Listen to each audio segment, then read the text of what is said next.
Salut les amis, bon j'espère que vous vous portez bien ce matin dans vos logements respectifs, les gens qui sont confinés. Donc on reste confiné, ça c'est la base pour le moment. Une pensée d'abord pour tous les travailleurs, parce que sans les travailleurs actuellement, bah, ça serait la cata. Donc, je vais en oublier, mais une pensée aux routiers, une pensée aux soignants, bien sûr, forcément, ça, y a pas photo. Une pensée à tous les gens qui travaillent dans les EHPAD, pour nos aînés. Une pensée pour les gens qui sont dans la grande distribution, qui font face aussi. Je vous ai dit que j'allais en oublier, ça c'est sûr. Une pensée pour les aides à domicile, une pensée pour tous les gens qui font tourner encore le système vaille que vaille, quoi, parce que il faut le faire tourner, il n'y a pas le choix. Euh, donc tous ces gens-là, chapeau, vous méritez un profond respect. Et je pense que franchement, ces gens-là, faudra pas les oublier et les remercier de tout cœur, parce qu'on a besoin de ces gens-là actuellement. Euh, Vous le savez, comme tous les matins, j'écoute les infos, j'écoute RMC tranquille devant mon café, euh, parce que voilà, faut quand même un minimum se renseigner un peu de la crise. Et c'est pas que je revisite les infos, loin de là, hein. J'annonce ce que j'entends aux infos, qui me semble un petit peu bizarre parfois.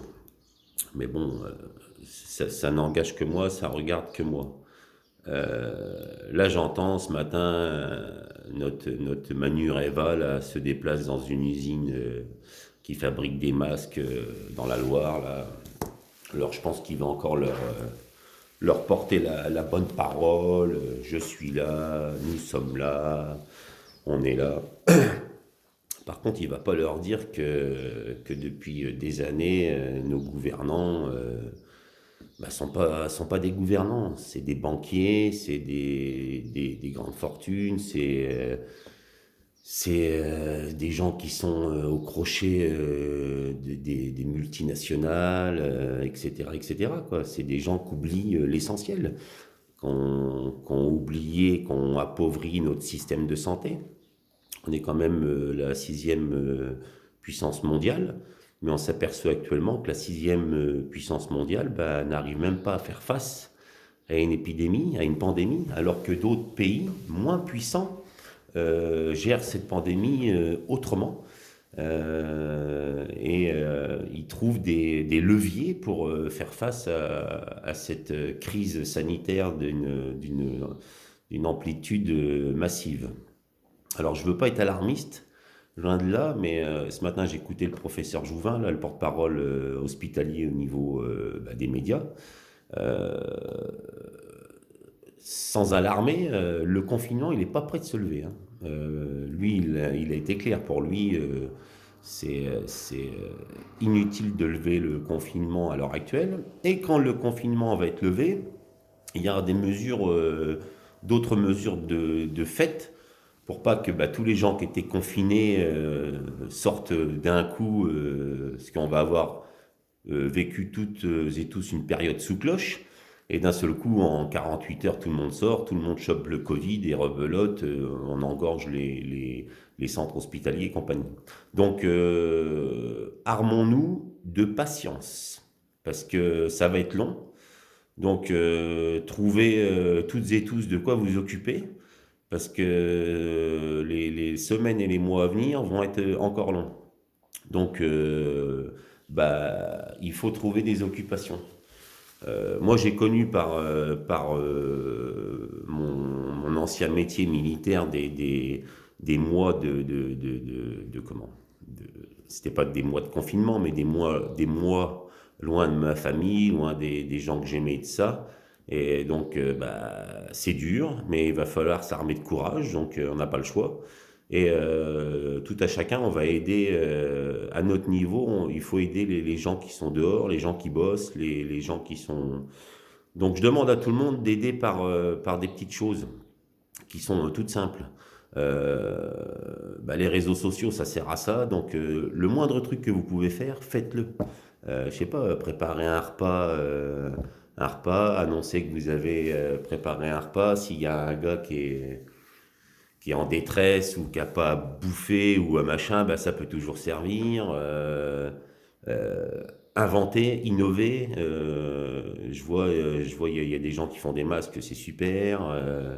Moi, je fais un peu de pâtisserie, bah voilà, je fais des choses que je peux faire à mon niveau. Cet après-midi, je vais aller donner mon sang. Et puis je vais voir avec le centre du sang quand je pourrais redonner mon sang ou des plaquettes.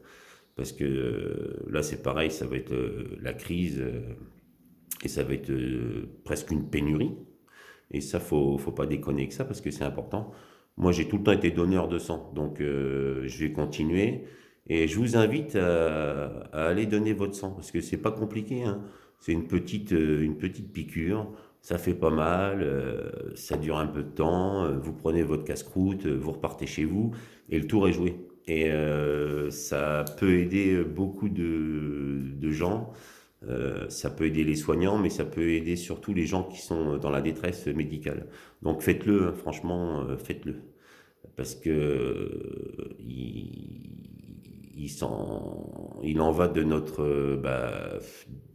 c'est un peu... Il en va du ressort de la France, quoi. On a besoin de sang. Ils ont fait appel aux besoins de sang, donc faut le faire. Il y a pas le choix, hein. C'est pas compliqué d'aller donner son sang. J'ai une pensée particulière, parce qu'on n'en parle pas assez. Euh, c'est pas que je prêche ma paroisse, hein, loin de là. J'ai une pensée particulière pour toutes les ambulancières et tous les ambulanciers de France. Euh, Franchement, je leur tire mon chapeau parce que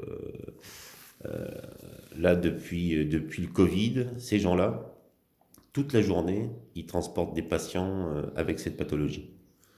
Et mettez-vous à leur place, confinés dans une ambulance avec un patient positif au Covid, bah, c'est pas toujours facile à gérer physiquement et psychologiquement. D'accord? Donc, regardez ces gens-là autrement. Ces gens-là, c'est pas des transporteurs de colis, je l'ai déjà dit une fois dans une autre vidéo. Ce ne sont pas des transporteurs de colis. C'est pas UPS, les ambulancières et les ambulanciers de France. C'est des soignants. C'est des gens qui sont là au profit de la chaîne médicale. Mais nous sommes régis par la branche des transports, malheureusement. J'espère qu'après cette crise sanitaire, il y aura des changements et que toute cette profession sera régie par le régime médical, le ministère de la Santé. Et ça serait quand même une évolution méritée. Donc voilà, ça c'était pour le petit coup perso au niveau de tous les ambulancières et les ambulanciers de France. Je pense bien fort à vous et courage, protégez-vous, faites attention. Et heureusement que vous êtes là. Maintenant, au niveau des actus, là, bon, entre Manureva, là, le nez rouge, qui va visiter une usine de masques dans le Loir, là, qui va encore raconter ses salades, enfin bref. Ça me, j'arrive pas à trouver les mots tellement ça m'use. J'entends aux actualités ce matin, là, qu'ils ont fait un petit comptage, là. Alors les perlimpinpins de la Lune, ils ont maintenu les élections municipales, alors qu'il fallait confiner tout le monde en amont, hein. Les pays frontaliers l'avaient fait, certains pays avaient tiré la sonnette d'alarme, mais nous, Gaulois de base, non, non, le peuple doit aller aux urnes, il faut y aller. Et ce matin, j'entends à la radio euh, qu'il y a des foyers de Covid-19 détectés sur tous les assesseurs pendant les municipales. Par exemple, à Dunkerque, un chiffre qui est quand même assez effrayant, hein. Un Dunkerque sur 35 assesseurs, là ils ont fait le calcul, il y en a 17 positifs au Covid-19. Alors imaginez ces gens-là, ils se sont baladés entre les municipales, ils ont côtoyé leurs familles, j'en passe et des meilleurs. Donc les municipales, fallait pas aller voter, fallait suspendre ça et puis il fallait faire comme tous les pays qui étaient déjà exposés au Covid, des, euh, prendre des mesures un peu plus drastiques. Voilà, il fallait se bouger le cul avant. Enfin bref. Euh, Là, ce matin, pareil, le super ministre du budget, monsieur Darmanin, là, ou Perlimpinpin de la Lune, là, vient de créer une plateforme de dons. Oui, faut faire l'effort lors de cette crise, donner de l'argent, faites des dons, faites des dons, faites des dons, faites des dons. Bon, il y a des gens qui peuvent faire des dons, hein, je l'ai dit l'autre fois, il y a des multimilliardaires, eux je pense, qui peuvent faire un petit peu des dons. Mais qu'on ne demande pas encore aux plus pauvres de faire des dons, hein. Les plus pauvres, ils ont déjà assez de choses à gérer, hein. Ils sont payés à 80% de leur salaire, ceux qui sont confinés. D'autres, ils savent pas s'ils vont pas perdre leur boulot. Enfin bref, donc monsieur le ministre, Perlimpinpin de la Lune, monsieur l'enchanteur de bonne parole, là, des dons, fais-en toi. Toi et tous tes collègues, fais des dons. En France, on est un pays où il y a le plus de députés. Alors moi, j'ai fait un calcul ce matin. Il y a 577 députés en France qui perçoivent environ 6 000 euros par mois. À l'année, ça nous fait la maudite somme de... On approche les 42 millions d'euros, hein. Et ces 577 députés, ils ont aussi une enveloppe allouée d'environ entre 18 et 19 000 euros par an pour leurs frais annexes, restauration, transport, outils informatiques, etc., etc., etc., etc. Ça nous fait un total aussi de... On approche les 11 millions, je crois, un truc dans le genre. Donc je pense que ce monsieur, le ministre du budget, pourrait déjà faire une rogne au niveau de tout ça, afin là, des dons, il y en aurait, hein. L'effort peut être produit aussi par nos députés, hein. Nos 577 députés, nos ministres, ils peuvent se serrer un petit peu la ceinture en ces temps assez compliqués et se dire, allez, on va percevoir au lieu de 6 000, on perçoit 3 000 pendant 6 mois, un an, là. Et puis des économies, on va en faire. On refuse notre enveloppe de 18 à 19 000 euros à l'année. Et comme ça, les économies, ils vont aller droit au but, hein. Droit au but, commande de masques à gogo, commande de respirateurs artificiels à gogo, etc., etc. À titre d'exemple, l'Allemagne, on a beau dire, hein, mais l'Allemagne, ils ont 455 décès. Nous, on est déjà au-dessus de 3000 décès, malheureusement. Malheureusement, quelle grande tristesse. 3000 personnes qui ont perdu la vie à cause de cette saloperie. Mais en Allemagne, eux, ils avaient anticipé les choses, ils avaient tout bouclé. En Allemagne, on rentre pas dans le pays comme ça. J'écoutais hier un routier qui parlait à Bourdin, là. Le gars, il fait France-Allemagne, France-Allemagne, France-Allemagne. Il bosse pour une grande chaîne de discount allemande au niveau alimentaire. Et il expliquait, le mec, hein. Il arrive à la frontière, c'est carré, hein. Prise de température, etc., etc., justificatif. Par contre, il explique un autre truc, que quand il repart, frontière française, rien. On laisse rentrer. On laisse rentrer, on cherche pas à comprendre. Il n'y a personne aux frontières, ça rentre, ça ressort. tout va bien. On continue dans le bololo complet. C'est triste. Euh, Pareil, l'Allemagne, ils ont un système qui est quand même. On a beau dire, les Allemands, ils sont un peu plus disciplinés que nous, hein. Un peu plus disciplinés que nous. En Allemagne, sur un pays comme l'Allemagne, ils ont 16 000 lits de réanimation actuellement. En France, on en a 5 000. 5 000. En France, on a la sixième plus grande puissance mondiale et on a 5 000 lits de réanimation en ce moment. Donc, ouais, on a des questions à se poser. On a appauvri notre système de santé. On est géré par des banquiers qui ont appauvri notre système de santé en quelques années, qui ont toujours tiré la couverture sur eux, hein. Les belles paroles, je penserai à toute la cordée, du premier de cordée au dernier de cordée, foutaise.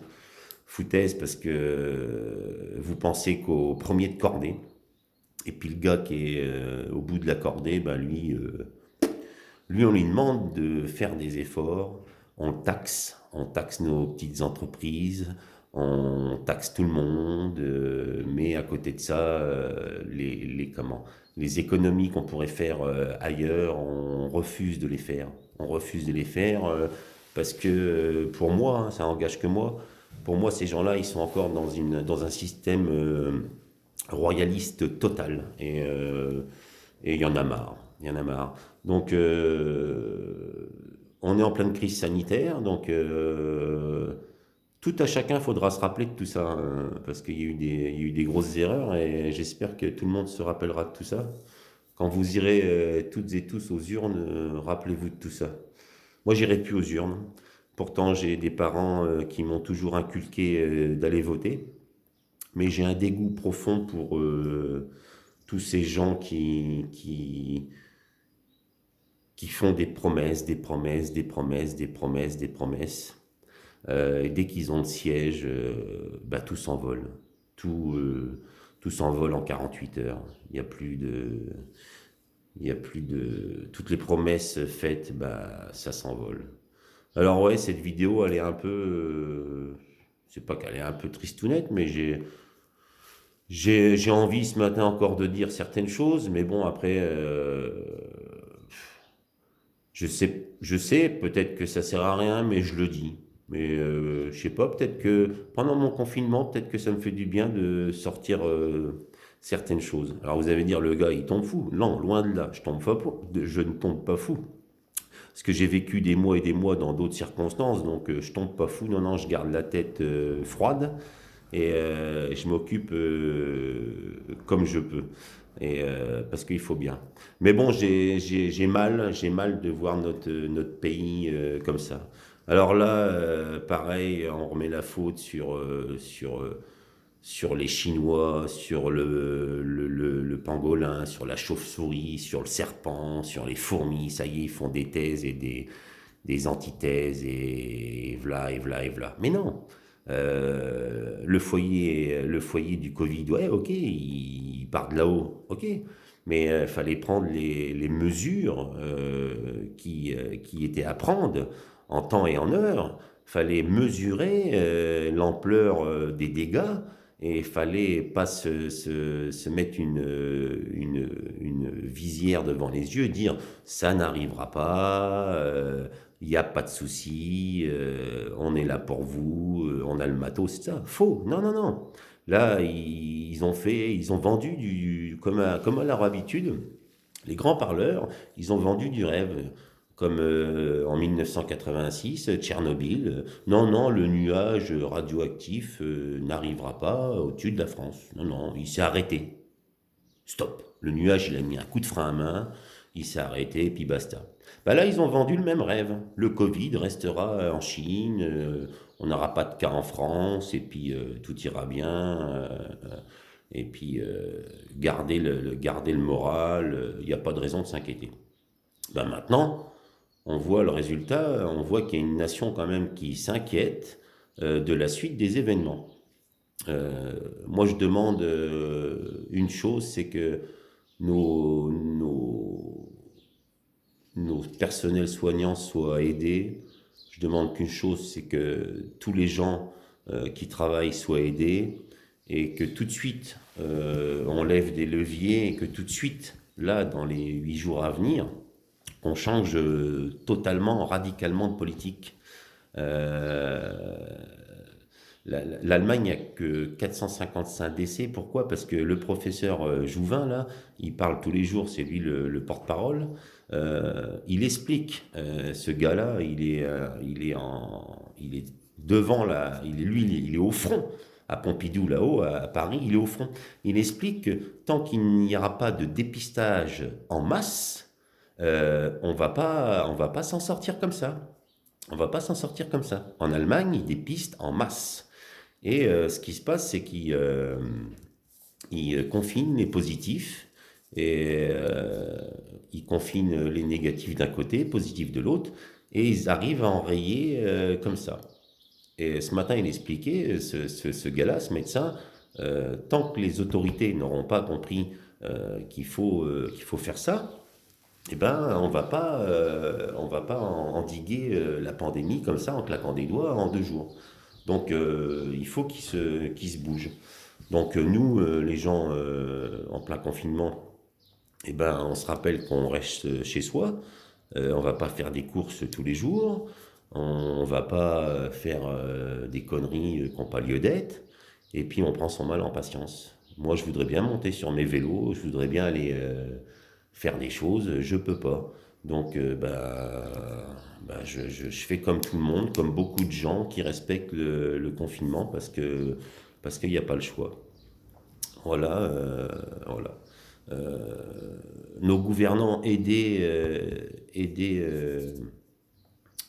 toutes ces professions qui sont en contact. C'est honteux que certaines infirmières libérales aient pas de matos pour aller chez les gens. C'est honteux que certaines caissières n'aient pas de masque. Moi, je vous donne un exemple. J'ai été en course hier, parce qu'il fallait que je fasse mes courses hier à Auchan, et je parlais avec une caissière. Euh, elle m'a, Elle m'a fait mal au cœur. C'était une dame qui avait à peu près 55 ans. Mais elle m'expliquait en fait qu'elle avait 2 masques par semaine. 2 masques par semaine. Alors là, nos autorités, ouais, on vient de commander 1 milliard de masques en Chine. Ouais, ouais, mais tout ça, c'était à prévoir avant. C'était à prévoir avant comme beaucoup de choses. Comme maintenant, on prône acheter français. Mais acheter français, ça fait des années qu'on doit prôner acheter français. Des années, des années. Là, tout vient de Chine. Tout vient de Chine. Les respirateurs viennent de Chine. Il n'y a qu'une usine en France qui fabrique des respirateurs. Bah, cette usine-là, au lieu de la taxer à mort toute l'année, bah, on l'aide et on lui dit on va plus acheter en Chine, on va t'acheter les respirateurs à toi. Et peut-être que cette usine-là actuellement, elle serait beaucoup plus développée et elle pourrait répondre à la demande massive de respirateurs pour les réa. Peut-être. Alors vous allez dire, le gars, ouais, peut-être qu'il voit ça de sa fenêtre, les volets fermés. Mais non, je pense que tout à chacun, on le sait tout ça. Et il va falloir que ça change tout ça un jour, parce qu'autrement, ça va être compliqué. Et plus les années passeront, et plus on vivra des crises de ce type. Et c'est pas normal, c'est pas normal. Donc restez chez vous. Parce que sans être alarmiste, 418 décès en 24 heures du Covid là, en France. Donc restez chez vous. Les gens qui sont en confinement, restez chez vous. C'est simple, il y a pas plus compliqué que ça. Restez chez vous, profitez pour vous reposer, profitez pour faire autre chose, mais restez chez vous. N'allez pas mettre la vie d'autres personnes en danger de mort. Donc, respectez ce confinement. Voilà pour ce matin. Moi, je vais m'occuper aujourd'hui. Je vais aller donner mon sang. Et puis voilà, je vous embrasse toutes et tous bien fort.